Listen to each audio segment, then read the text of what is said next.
Roots மக்களுக்கு வணக்கம். இன்னைக்கு நம்மளோட ஷோல எதை பத்தி பேச போறோம் அப்படின்னா, இன்னைக்கு தக் லைஃப் படம் ரிலீஸ் ஆயிருக்கு. ரிலீஸ் ஆனதுல இருந்து செம்மையா போய்கிட்டு இருக்கு. ஆடியன்ஸ் எல்லாருமே ரொம்பவே சந்தோஷமா அந்த படத்தை பார்த்துட்டு வெளியில வந்து ரிவ்யூ எல்லாம் கொடுத்துட்டு இருக்காங்க. அந்த வகையில ரொம்ப கஷ்டப்பட்டு ரொம்ப வருஷங்களா எடுத்துக்கிட்டு இருக்கக்கூடிய இந்த படம் எப்படி இருக்கு, முதல் நாள்ல எவ்வளவு வசூலா இருக்கு அப்படின்றதுதான் இந்த வீடியோல நம்ம பார்க்க போறோம். வாங்க ஷோக்குள்ள போலாம். சோ தக் லைஃப் படத்தை பத்தி நம்ம ஆல்ரெடி நிறைய வீடியோஸ்ல பேசியிருக்கோம். இந்த படம் எப்படி வரப்போகுது, இதுல யாரெல்லாம் நடிச்சிருக்காங்க, அது மட்டும் இல்லாம இந்த படத்துல ரீசெண்டா வந்துட்டு மொழி பத்தின ஒரு பிரச்சனை வந்தது.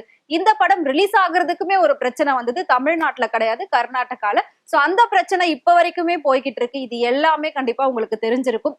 இதுக்கு நடுவுல இந்த படம் ரிலீஸ் ஆயிருக்கு. எந்த அளவுக்கு மக்களோட வரவேற்பை பெற்று இருக்கு அப்படின்னா, பொதுவா மணிரத்னம் படம் அப்படின்னாலே ஒரு மிகப்பெரிய எதிர்பார்ப்பு இருக்கும். அந்த எதிர்பார்ப்பு இந்த படம் ஃபுல்ஃபில் பண்ணிருக்கா அப்படின்னு கேட்டா கண்டிப்பா வந்துட்டு 80% ஃபுல்ஃபில் பண்ணிருக்கு அப்படின்னு தான் இப்ப வரைக்கும் நமக்கு வந்து ரிசல்ட் வந்திருக்கு. சோ மக்கள் எல்லாருமே இந்த படத்தை பயங்கரமா கொண்டாடிக்கிட்டு இருக்காங்க. ஏன் அப்படின்னா, சோ ரொம்ப வருஷம் கழிச்சு இவங்க 2 பேரும் சேர்ந்து பண்ற இந்த படம் வேற லெவல்ல ஒரு வெற்றி ஆகும் அப்படின்னு எதிர்பார்க்கப்பட்டது. அதுல ஒரு பகுதியா இன்னைக்கு ரிலீஸ் ஆயிட்டு பயங்கரமான ஒரு வெற்றியை நோக்கி போகும் அப்படின்ற ஒரு எண்ணம் வந்து மக்கள் மத்தியில இருக்கு. சோ எல்லாருமே குடும்பத்தோட போயிட்டு இந்த படத்தை பார்த்து என்ஜாய் பண்ணிட்டு இருக்காங்க. அது மட்டும் இல்லாம ஃபர்ஸ்ட் ஹாஃப் ஃபுல்லாவே ரொம்பவே ஸ்லோவா இருந்தாலும் சூப்பரா இருக்கு அப்படின்னு சொல்லியிருக்காங்க. பொதுவா மணிரத்னம் படம் அப்படின்னாலே ஸ்லோவா தான் வந்துட்டு மூவ் ஆகும். அடுத்தடுத்து ட்விஸ்டோட எல்லாம் போகவே போகாது. அதே மாதிரி ஃபுல் படமும் ஸ்லோவா இருந்தாலும் ரொம்ப நல்லா இருக்கு அப்படிங்கிற ஒரு விமர்சனம் தான் வந்திருக்கு. இதுக்கு நடுவுல நம்ம ஆல்ரெடி பேசியிருக்கோம். இதுல வந்து மொழி பத்தின ஒரு பிரச்சனை வந்தது. சோ அதனால கர்நாடகால இந்த படத்தை ரிலீஸ் பண்ண கூடாது அப்படின்னு சொல்லி தடை விதிச்சிருக்காங்க. சோ அதை தாண்டி ரிலீஸ் பண்ணா அங்க உள்ள அந்த அமைப்பினர்கள்லாம் வந்துட்டு எதிர்ப்பு தெரிவிக்கிறதும், தேட்டரை அடிக்கிறதும், உடைக்கிறதுமா இருப்பாங்க. சோ இது எல்லாத்தையும் தாண்டி இந்த விஷயத்த வந்து கமல் மன்னிப்பு கேட்டா இது எல்லாமே ஈஸியா முடிஞ்சிடும் அப்படின்னு சொல்லி கர்நாடகா கோர்ட் வந்து சொல்லியிருந்தாங்க. சோ அது மட்டும் இல்லாம இந்த விஷயத்துக்கு கண்டிப்பா கமல் மன்னிப்பு கேட்க கூடாது, தமிழை விட்டு தர கூடாது அப்படின்னு சொல்லி தமிழர்கள் நிறைய பேர் வந்து கமல் அவர்களுக்கு சப்போர்ட் பண்ணியிருந்தாங்க.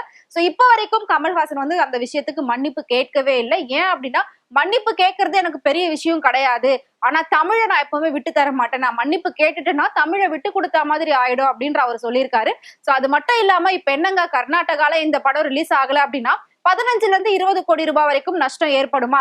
பரவாயில்ல, எப்பவுமே நான் வந்து பணத்தை பத்தி கவலைப்படக்கூடிய ஒரு ஆள் இல்ல அப்படின்றது இந்த ஒட்டுமொத்த சினிமாக்குமே தெரியும், தமிழ்நாட்டுக்கே தெரியும். அப்படி இருக்கிறப்போ என்னோட மொத்த சொத்தையெல்லாம் வித்து நான் சினிமா கம்பெனில போட்டிருக்கேன். சோ அதனால நான் பணத்தை பத்தி கவலையே பட மாட்டேன். 15 இல்ல 20 இல்ல, எத்தனை கோடி எனக்கு நஷ்டமானாலும் பரவாயில்ல, அங்க என் படம் ரிலீஸே ஆகலனாலும் பரவாயில்ல, பட் நான் வந்து மன்னிப்பு கேட்க மாட்டேன் அப்படின்னு ரொம்பவே ஸ்ட்ராங்கா இருக்காரு.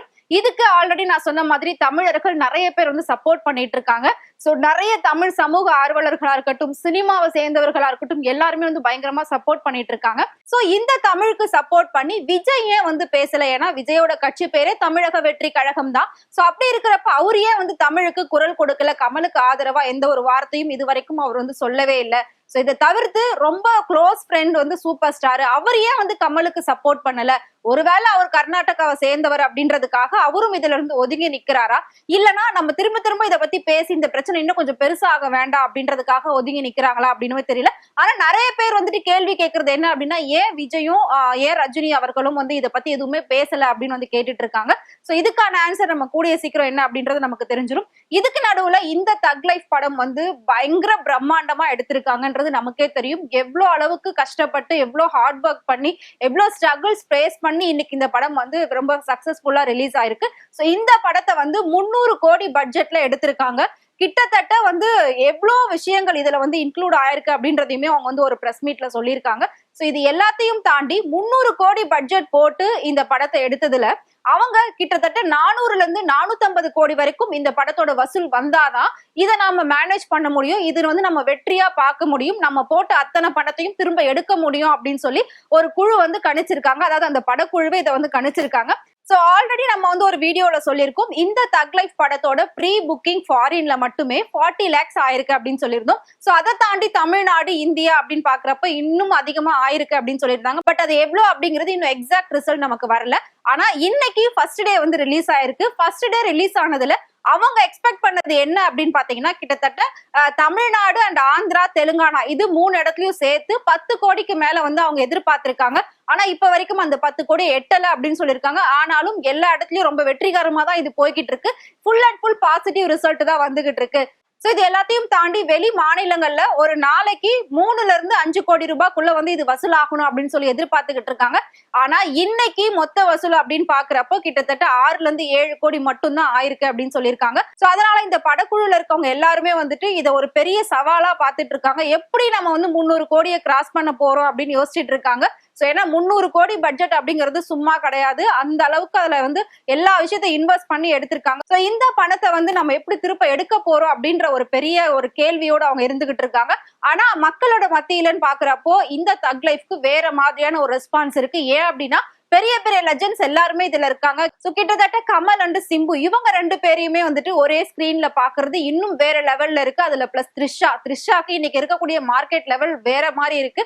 சோ அதனால இவங்க எல்லாருமே ஒன்னா சேரும் போது இந்த படத்தோட வரவேற்பு உண்மையில நல்லா இருக்கு அப்படின்னு தான் சொல்லியிருக்காங்க.